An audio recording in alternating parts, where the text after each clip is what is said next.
You might remember from a couple of weeks ago, Glenn went to Portimao in Portugal, where CFMoto, the new Chinese motorcycle giant, had a grand launch of, well, just about everything. It included the new MT800X adventure machine, 2 new naked bikes, and this, the 675SR-R. That was the world launch ahead of the global debut of this machine. But guess what?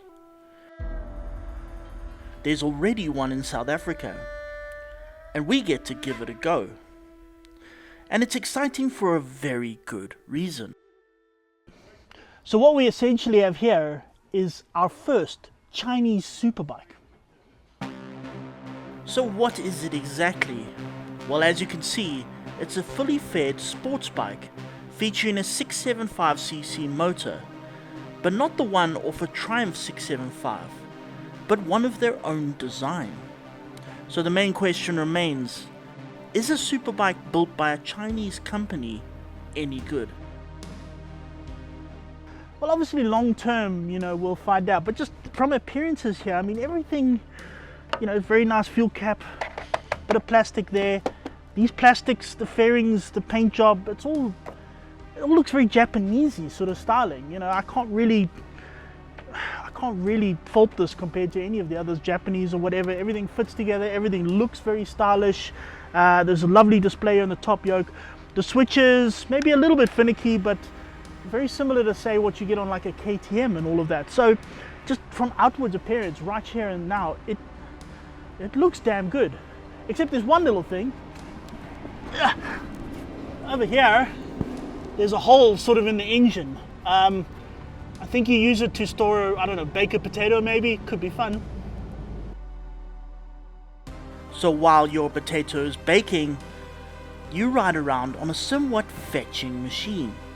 But looks can be deceiving. The true test is what it's like to ride. And that's where we may find a few niggles.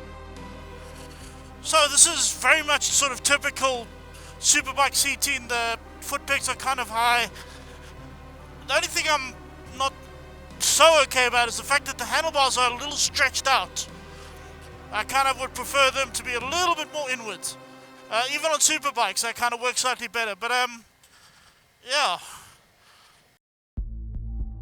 The brakes are from a company called Juan or something like that.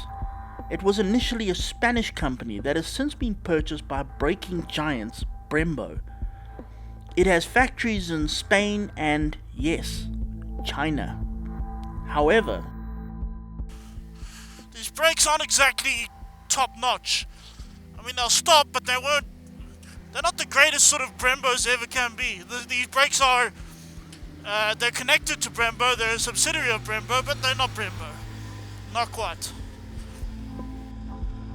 And the niggles continue. So if I go down to first gear, watch what happens when you hit the rev limiter. Bleeding hell. It's sort of like hitting a wall. It like accelerates hard and then next thing, whoop, and your plums are suddenly in your throat. Bit of a swallow. It's got this quick shifter, but at high RPM it works well. At low RPM, when you're going through, it's very, very jerky, very, very shaky. Yeah.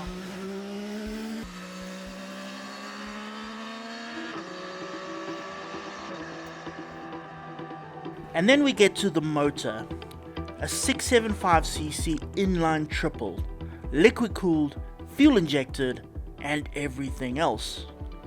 And it pushes just 94 horsepower. 94 horsepower. 94.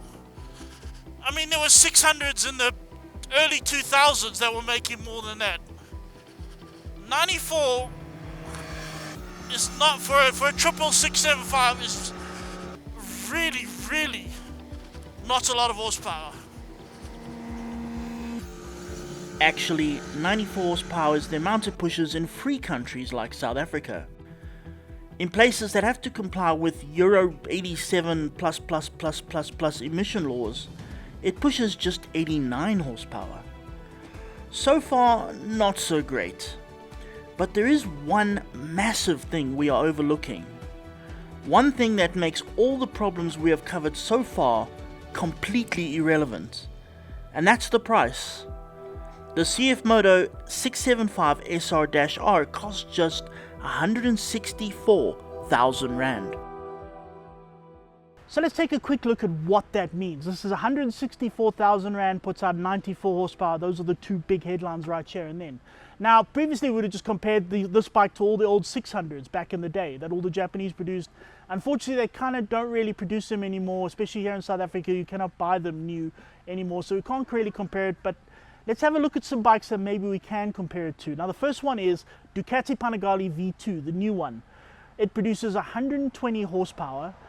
It's the R model, which is what everyone's going to buy. It's got full Öhlins suspension, it's got the full electronic everything, and I have to say it is measurably a better motorcycle than this in every way, except for the price. 330,000 Rand. It's literally double the price of one of these. Okay, coming back more down to earth. The Triumph Street Triple 765, again, naked motorcycle, but also kind of in a way similar, also a triple. It produces around 125 horsepower, and that will set you back 235,000 Rand. Also quite a big chunk of money. Let's go even more down to earth. This is the Honda Hornet 750, again, naked motorcycle. It's got a parallel twin 750-ish cc. It produces 90 horsepower, so slightly less than this, but it's going to set you back 182,000 Rand.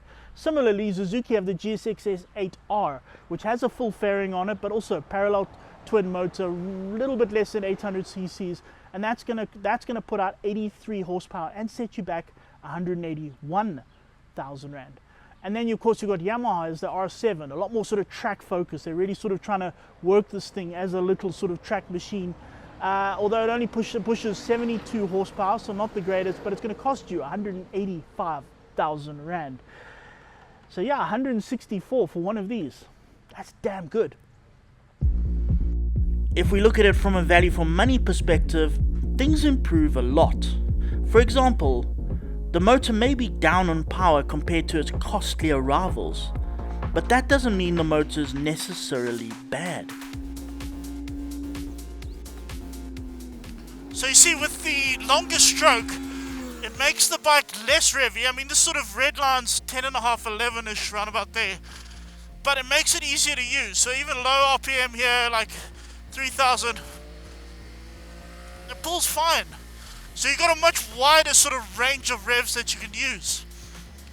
So it's not producing like the ultimate high power, but it makes it very, very easy to use. It's also a great soundtrack. I mean,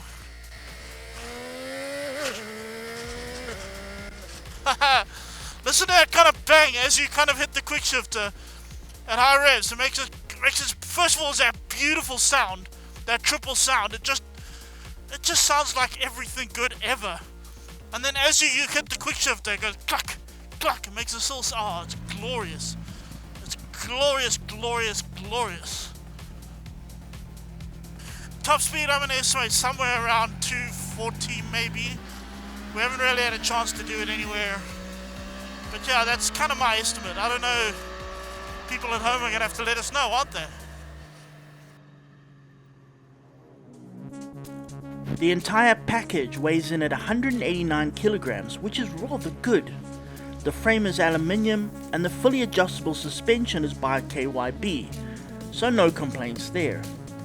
In fact, we might offer the exact opposite of complaints. So 2 very good things going for this bike. In fact, I'm going to change that to 3. The suspension works surprisingly well, and not just it kind of with handling and all that, but it's actually rather comfortable for a superbike. I mean, this road isn't the smoothest, but it's kind of handling it remarkably well. Also, this bike is extremely light. I mean, it tips in the corners. I wouldn't say it's the lightest bike I've ever ridden or the quickest handy bike I've ever ridden, but it is very quick steering, very light to turn, very agile, and at the same time very planted. It's like, I realize this isn't the highest horsepower bike, but no matter where you crank it, the front just stays absolutely stuck to the road. There we go. It is very confidence inspiring. Like, I'm not 100% sure what these tires are, but nowhere is this bike giving me any sort of reason or doubt to anything.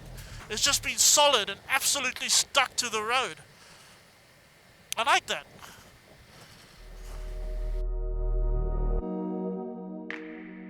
Like all modern superbikes, the SR-R is festooned with electronicalness. There are 2 traction control settings, plus the ability to turn it off. Of course, there is also the compulsory ABS, and as we have mentioned, there is a quick shifter on the up changes that can also be turned off. All that is done via a rather nifty TFT dash. This exact bike is a pre-production model, and was missing some of the other interesting bits that will be available on showroom floor models. Riders will be able to download an app on their phone that will be able to connect to Google Maps and will be able to give you navigation through the bike's dash.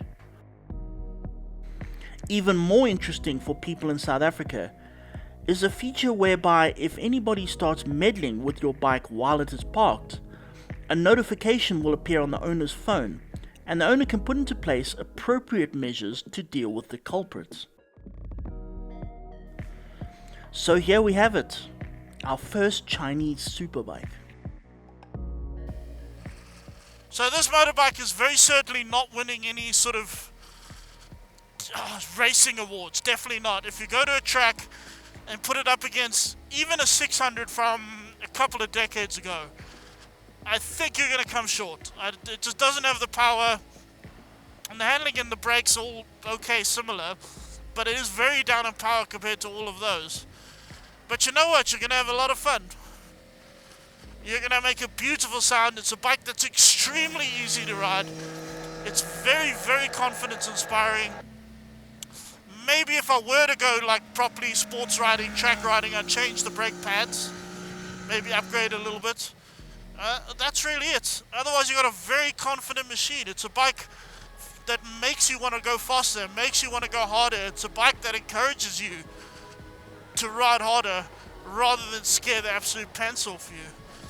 And it's an absolute hoot. I love it.